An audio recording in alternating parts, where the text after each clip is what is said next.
DLC descriptions are often vague. I've gone through the game files and now I'm here to answer the question, what is actually in Victoria 3 Colossus of the South? Priced at $6 US, Paradox describes Colossus of the South as the first region pack for Victoria 3. The other flavor DLCs for Victoria 3 are immersion packs, which are heavier on art and light game mechanics for specific countries, whereas a region pack is supposed to be almost exclusively narrative focused with only a few graphical assets added. I'll go into exact details soon, but to give an overview, Colossus of the South adds historical characters, companies, journal entries, events, and 4 achievements to various parts of South America. With a heavy focus on Brazil, it does not add any new game mechanics used outside of South America.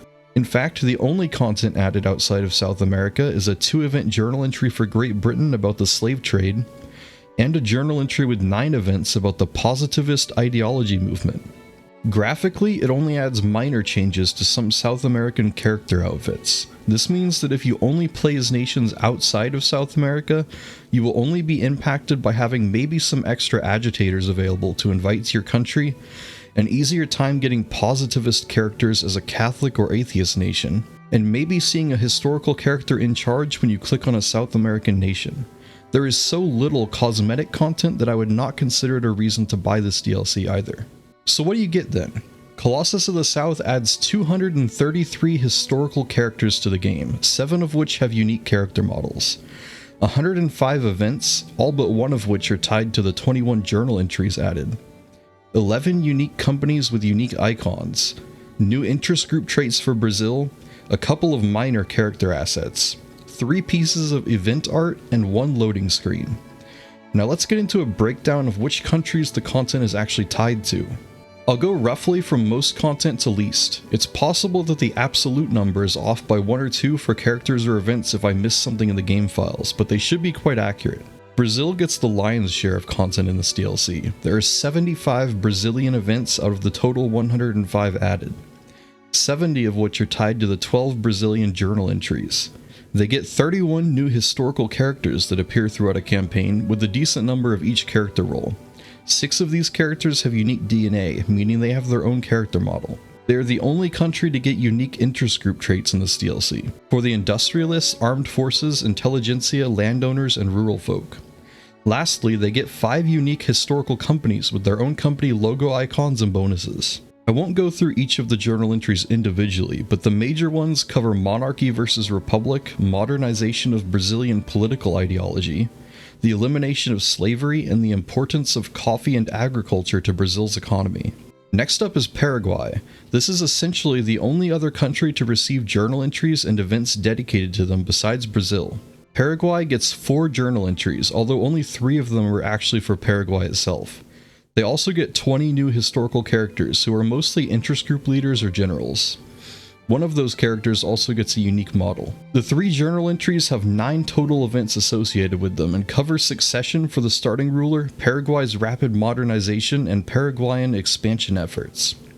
The 4th journal entry has 3 associated events and is given to countries around Paraguay to simulate the War of the Triple Alliance. Peru and Bolivia each get new characters and a company, which a unified Peru-Bolivia gets all of. Peru gets 27 characters in 1 company, while Bolivia only gets 7 characters in 1 company. So combined, Peru-Bolivia will get 34 new characters and 2 unique historical companies. Argentina gets 25 new historical characters, most of which are interest group leaders or generals. They also get 2 unique historical companies with their own logo icons and bonuses. Chile gets 30 new historical characters, again mostly interest group leaders or generals, but also several admirals this time. They also get 1 unique historical company with an icon and bonus. Venezuela gets 28 new historical characters, mostly being interest group leaders and generals. They also get 1 unique historical company. The remaining countries only get historical characters. Colombia gets 24, Uruguay 21, and Ecuador gets 19. Almost all of which are interest group leaders and generals.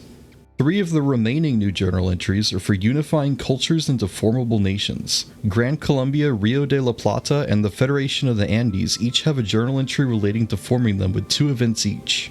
These formable nations get all of the flavor added to them from the countries they are unifying.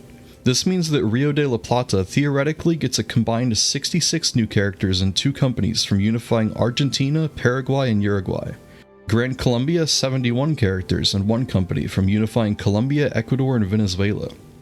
Federation of the Andes a combined 135 characters and 4 companies from unifying Gran Colombia, Peru, Bolivia, and Chile.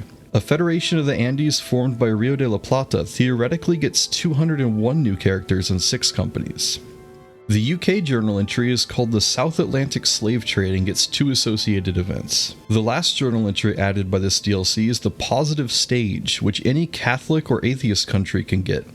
It has 9 associated events that make it easier to gain positivist characters and momentum to try and push towards laws like technocracy and total separation of church and state. For clothing, Colossus of the South adds an upper-class South American waistcoat, a lighter color version of European male coats for South Americans, and changes South American upper-class women's clothing to use assets already in use by some middle-class pops in South America. It really isn't much graphically compared to some of the other DLCs for Victoria 3. For achievements, there are 4 that are locked to the Colossus of the South DLC: Magnanimous, Federation Day, Estado Novo, and Republic or Death. So an achievement for preserving the Brazilian monarchy, 1 for going Republic and getting a specific character in charge, 1 for forming the Federation of the Andes, and 1 for completing Paraguay's journal entries. Finally, there are 3 event videos and 1 loading screen added by Colossus of the South. If you are someone who appreciates historical characters, maybe even occasionally looking them up to learn about the historical circumstances of the country you're playing, this DLC adds a lot of flavor to the South American region. If you're the kind of person who doesn't care about whether your party leaders and generals are historical or randomly generated, then this DLC might only be worth it if you are planning to play Brazil, since most of the scripted content is added for them. A final note on the DLC, 10 of the 11 companies added can be formed by countries conquering the correct states in South America. The only one tied to a country tag is one of the Argentinian companies. Regardless though, I would consider this DLC very well priced for the content that it adds to the game. I'm hoping they do a few more region packs eventually to blanket areas of the map in unique characters and companies. If you found this video helpful, please consider supporting the channel. Thanks for watching y'all, see you next time.